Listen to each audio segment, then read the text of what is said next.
درود به شما دوستان عزیز، خوش اومدین همگی به کانال یوتیوب من. امروز در خدمتتون هستم با یک آموزش از سری موتیف های سه بعدی دیگه که امروز میخوایم این رو با هم بافت بزنیم. یک موتیف مربع بسیار زیبا که اندازه این موتیف 16 سانتی متر است. مرسی که با من همراه هستید. لایک و سابسکرایب یادتون نره. بریم با هم دیگه موتیف زیبا رو بافت بزنیم.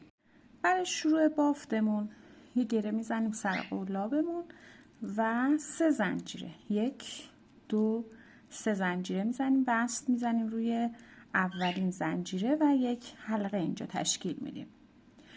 برای شروع رج اول 2 زنجیره میزنم. این 2 زنجیره جزو بافت محسوب نمیشه و میام درون این حلقه ای که اینجا تشکیل دادم شروع به بافت پایه بلند میکنم.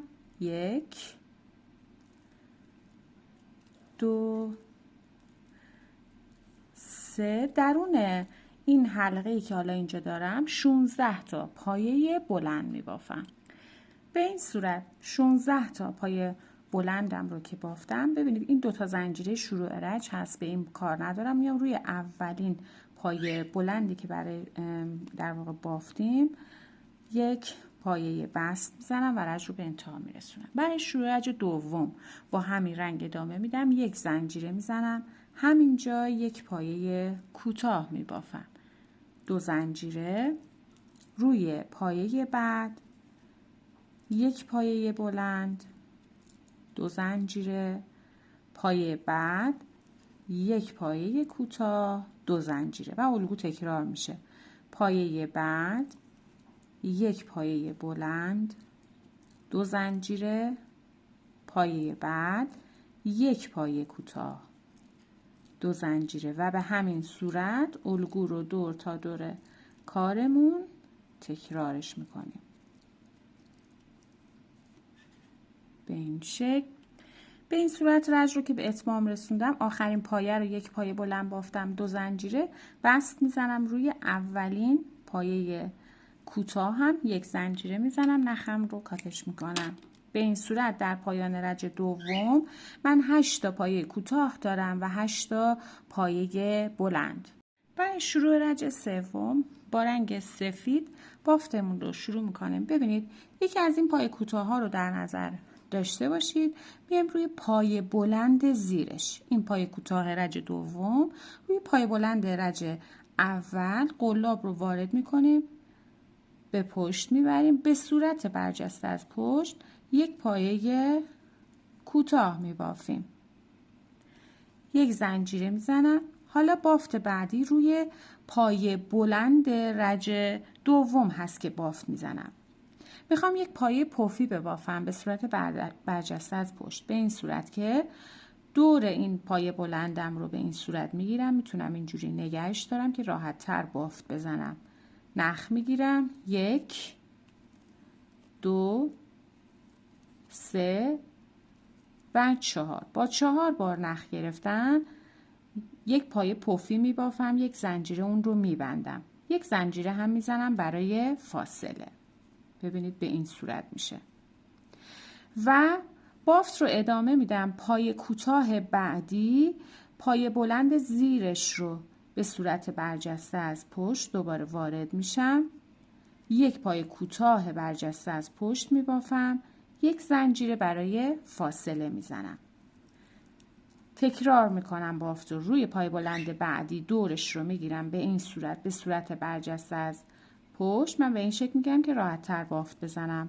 با 4 بار نخ گرفتن، 1 2 3 و 4 همه رو تو یک مرحله یکی میکنم، یک زنجیره، یک پایه پفی، یک زنجیره هم برای فاصله میزنم و پایه کوتاه بعدی پایه بلند زیرش رو پیدا میکنم به صورت برجسته از پشت، یک پایه کوتاه میبافم، یک زنجیره میزنم برای فاصله و به این صورت الگو رو تکرار میکنم و در پایان شکل بافتمون به این صورت در میاد. یک بار دیگه هم تکرارش میکنم.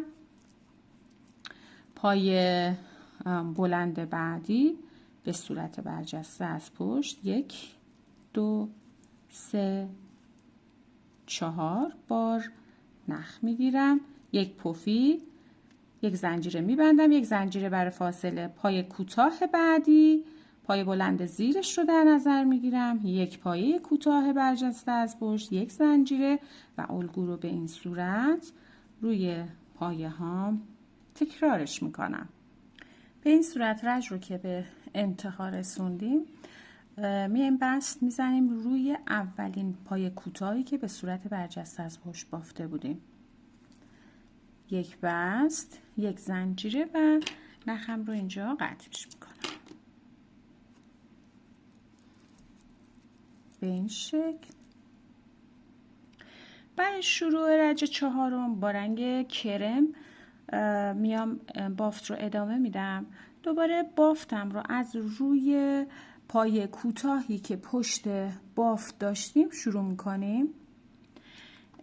به صورت پایه بلند ایستاده میخوام خوشه ببافم با پایه بلند نیمه. یک، دو و سه پایه بلند نیمه که بافتم همه رو یکی میکنم، یک خوشه، یک، دو، سه، چهار زنجیره میزنم. این پفی رو رها میکنم. دوباره میام روی پایه کوتاهی که پشت بافت داریم سفید رنگ با 3 تا پایه بلند نیمه، یک، دو و سه، یک خوشه میبافم، یک، دو، سه، 4 زنجیره. الگو رو تکرار میکنم به همین روش روی پای کوتاه بعدی تکرارش میکنم با 3 پایه بلند نیمه، یک، دو و سه، همه رو به این صورت یکی میکنم، یک، دو، سه، 4 زنجیره میزنم و الگو به این روش تکرار میشه. کامل کنیم. در آخر رج شکل بافتمون هست، بست میزنیم روی اولین خوشه‌ای که بافته بودیم. به این صورت یک زنجیره میزنیم و نخمون رو قطعش میکنیم و با رنگ بعدی بافتمون رو ادامه میدیم. برای شروع رج پنجم با رنگ صورتی بافت رو ادامه میدیم. یعنی از روی یکی از خوشه هایی که بافتیم به صورت برجسته از رو یک پایه کوتاه می بافیم. در فضای 4 زنجیره ابتدا 2 پایه کوتاه، یک و دو. حالا این پایه پفی که بافته بودیم اینجا با رنگ سفید میام روی پایه آبی رنگش، پایه بلندی که آبی بافته شده بود، گندمی روش رو میگیرم با 2 تا پایه بلند نیمه، یک و دو، یک خوشه میبافم. دوباره برمیگردم تو همون فضای 4 زنجیره‌ای 2 تا پایه کوتاه میبافم. دور خوشه یک پایه کوتاه به صورت برجسته از رو، در فضای 4 زنجیره‌ای 2 تا پایه کوتاه. ادامه میدم. بالای پایه پفی سفید رنگ پایه آبیم رو میگیرم و با 2 تا پایه بلند نیمه یک خوشه میبافم. برمیگردم تو همون فضای زنجیره‌ای 2 تا پایه کوتاه میبافم. دور خوشه یک پایه کوتاه برجسته از رو و به این صورت الگوم رو کامل میکنم. خب در آخر رج من خوشه آخر رو بافتم. دوباره توی همون فضای 4 زنجیره‌ای 2 تا زنجیرش رو میزنم و بست میزنم روی اولین پایه‌ای که به صورت برجسته از رو بافته بودم. حالا برای شورج ششم با همین رنگ ادامه میدم. 2 زنجیره میزنم به عنوان یک پایه بلند نیمه و همونجا یک پایه بلند نیمه دیگه یکی میکنم، یک خوشه در واقع گفتم، یک زنجیره میزنم و همونجا روی همون پایه با 2 تا پایه بلند نیمه دیگه یک خوشه میبافم، یک زنجیره میزنم. 2 تا پایه کوتاه رو یک، دو رها میشه، میام روی خوشه بعدی با 2 پایه بلند نیمه یک خوشه میبافم، یک زنجیره، همونجا تکرارش میکنم. با 2 پایه بلند نیمه، 1 خوشه، 1 زنجیره و الگو به همین روش تکرار میشه. این پایه کوتاه ها رها میشه روی پایه برجسته با 2 تا پایه بلند نیمه، 1 خوشه، 1 زنجیره، همونجا 2 پایه بلند نیمه، 1 خوشه، 1 زنجیره. کوتاه ها رها روی خوشه رج قبل، 1 خوشه، 1 زنجیره و تکرارش میکنم با 2 پایه بلند نیمه، 1 خوشه، 1 زنجیره و به این صورت الگو رو کامل میکنم.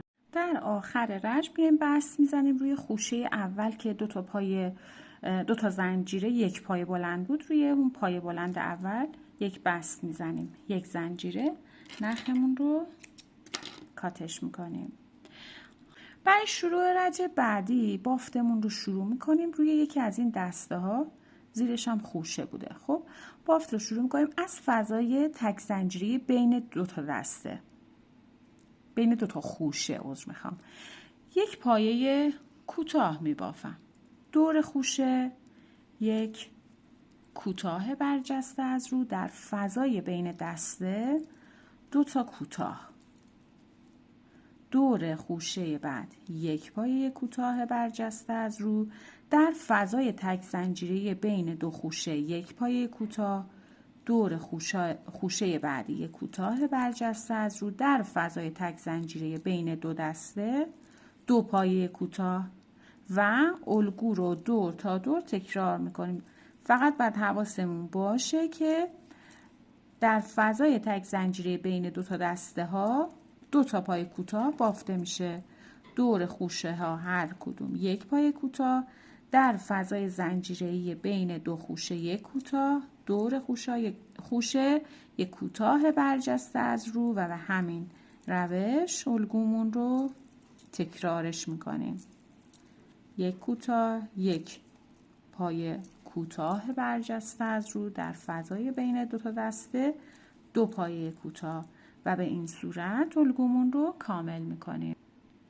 در آخر رج میایم بست میزنیم روی اولین پایه کوتاهی که داشتیم. برای شروع رج هشتم با همین رنگ ادامه میدم. 2 تا پایه زنجیره میزنم. این 2 تا زنجیره جزو بافت برای من محسوب نمیشه، همونجا 1 پایه متوسط، این یعنی قد ارتفاع کار من هست. خب 1 زنجیره میزنم. پایه بعدی رو، پایه کوتاه بعدی رها میشه، روی پایه بعد 1 پایه متوسط میبافم، 1 زنجیره، 1 پایه رها، پایه بعدی 1 پایه متوسط، 1 زنجیره و الگو رو تکرار میکنم. 1 پایه رها، بعدی 1 پایه متوسط، 1 زنجیره، 1 پایه رها، پایه بعد 1 پایه متوسط، 1 زنجیره، 1 پایه رها، پایه بعد 1 متوسط، 1 زنجیره، 1 پایه رها، بعدی 1 پایه متوسط، 1 زنجیره. الگومون همین هست، 1 پایه رها، بعدی 1 پایه متوسط کنیم، 1 زنجیره، 1 پایه رها، مثل اینجا پایه بعدی 1 متوسط، 1 زنجیره، 1 پایه کوتاه رها، بعدی 1 متوسط، 1 زنجیره. این الگو رو تکرار میکنیم. در آخر رج میایم بست میزنیم روی اولین پایه متوسط و نخمون رو قطع میکنیم. در آخر رج ما باید 40 تا پایه متوسط داشته باشیم. برای شروع رج نهم با رنگ آبی بافت رو ادامه میدیم. ببینید دوستان، بافت رو از رو پایه شروع میکنم، پایه متوسطی که بین 2 تا خوشه بافته شده، روی کوتاه بین 2 تا خوشه. به صورت برجسته از رو میام 1 پایه متوسط میبافم و در فضا 2 تا پایه متوسط. حالا این الگویی رو که بهتون میگم باید 3 بار تکرار کنیم.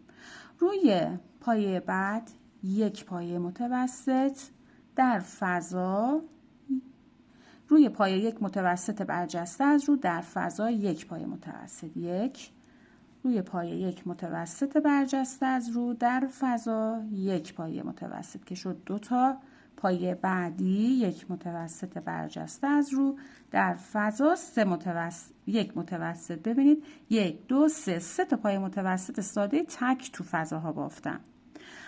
حالا پایه بعدی یک متوسط برجسته از رو در فضا 2 پایه متوسط روی پایه بعدی یک متوسط برجسته از رو در فضا 2 پایه متوسط. 2 بار تکرارش کردم. روی پایه بعد یک متوسط برجسته از رو تکرار در فضا یک متوسط روی پایه یک متوسط برجسته از رو در فضا یک متوسط برجسته از رو در فضا یک متوسط 1 2 3 دوباره 3 تا متوسط تک بافتم. دور پایه بعدی یک متوسط برجسته از رو در فضا 2 پایه متوسط دور پایه یک متوسط برجسته از رو در فضا 2 پایه متوسط و به همین صورت الگومون رو تکرار میکنیم. به این صورت در 3 فضا باید 3 متوسط تک بافته بشه. یک متوسط برجسته از رو یک متوسط تک 1 2 3 و تکرارش میکنم. در فضای بعدی 2 پایه متوسط دور پایه یک متوسط برجسته از رو در فضای بعدی 2 پایه متوسط و به همین صورت الگومون رو دور تا دور کار تکرار میکنیم.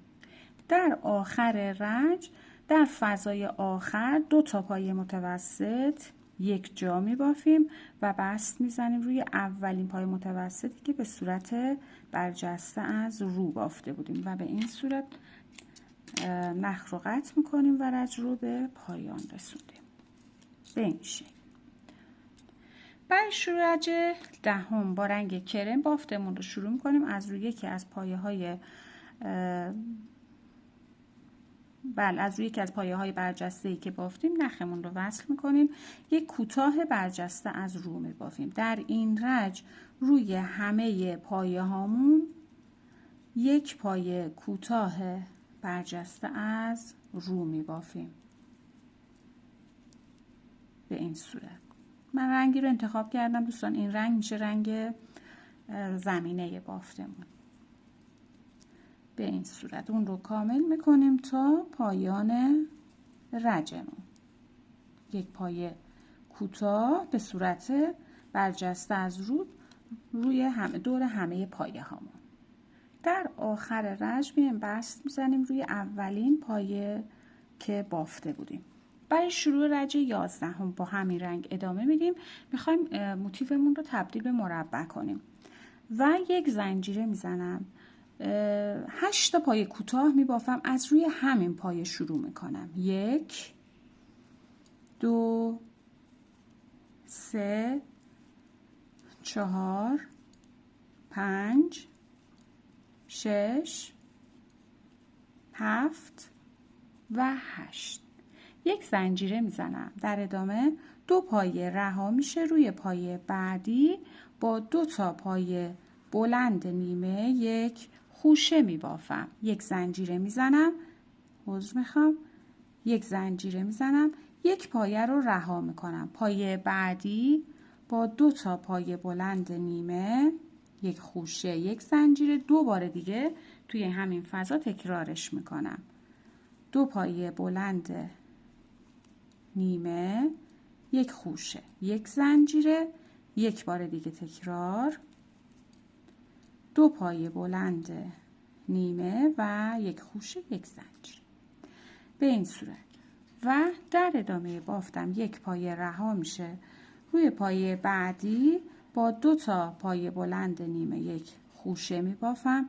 یک زنجیره میزنم و در ادامه بافتم 2 تا پایه رو رها میکنم.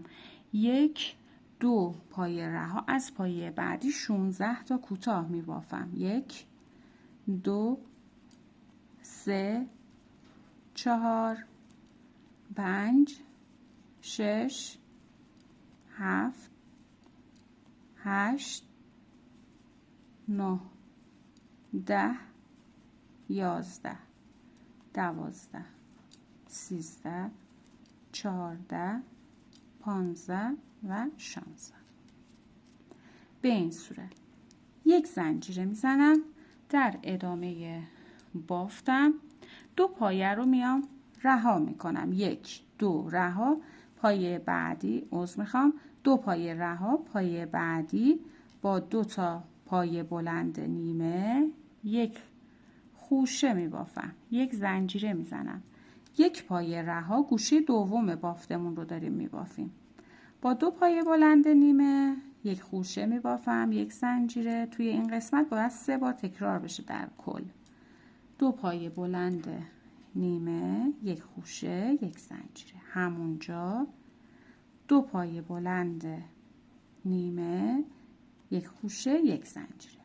1 پایه رها، پایه بعدی با 2 پایه بلند نیمه یک خوشه یک زنجیره. 2 پایه رو 1 2 رها از پایه بعدی شروع به بافت میکنم. روی 16 تا پایه هر کدوم یک پایه کوتاه میبافم و بعد از اون الگو تکرار میشه. به این صورت ببینید من 2 تا گوشه بافتم رو کامل کردم. به همین صورت ادامه میدیم و 2 تا گوشه دیگر رو هم بافت میزنیم. در آخر رج 8 تا کوتاه دیگه بافتم. میام بست میزنم روی اولین پایه کوتاهمون. برای شروع رج 12 از همینجا یک زنجیره و باید 6 تا پایه کوتاه ببافم. پس 1 2 3 4 5 و 6. در روی پایه بعدی یک پایه متوسط، روی پایه بعد یک پایه بلند، در فضا یک پایه بلند، دور خوشه یک پایه بلند برجسته از رو، در فضا یک پایه بلند، دور خوشه یک بلند برجسته از رو. حالا میرسیم به خوشه‌ای که میشه گوشه بافتمون میشه. پس قبلش توی فضا یک پایه بلند، یک پایه دوبل.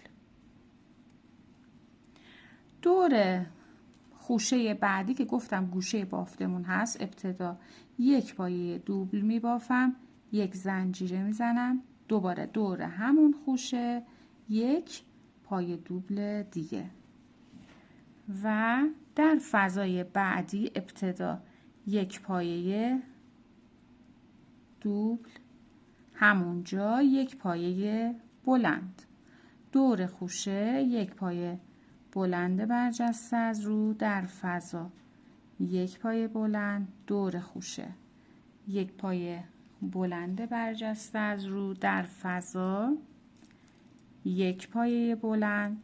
روی اولین پایه کوتاه یک پایه بلند می بافم، پایه بعد یک پایه متوسط و روی 12 تا پایه هر کدوم یک پایه کوتاه. 1 2 3 4 5 6 7 8 9 10 11 و 12. به این صورت پایه بعدی یک پایه متوسط، پایه بعد یک پایه بلند، در فضا یک پایه بلند، الگو تکرار هست، دور خوشه یک پایه بلند برجسته از رو، در فضا یک پایه بلند، دور خوشه بعد یک پایه بلند برجسته از رو می بافم. در فضای بعدی حالا ابتدا یک پایه بلند، همونجا یک پایه دوبل، دور خوشه بعدی میشه گوشه بافتمون، یک پایه دوبل، یک زنجیره و تکرارش میکنم، یک پایه دوبل دیگه. در فضای بعدی ابتدا یک پایه دوبل، همونجا یک پایه بلند، دور خوشه یک پایه بلند برجسته از رو، در فضا یک پایه بلند، دور خوشه یک پایه بلند برجسته از رو، در فضا یک پایه بلند، روی اولین پایه یک پایه بلند، پایه بعدی یک پایه متوسط و الگو رو تکرار میکنم. روی 12 تا پایه هر کدوم یک پایه کوتاه میبافم. ببینید من 2 تا گوشه بافتم رو کامل کردم، 2 تا گوشه دیگر رو هم به همین روش کامل میکنم.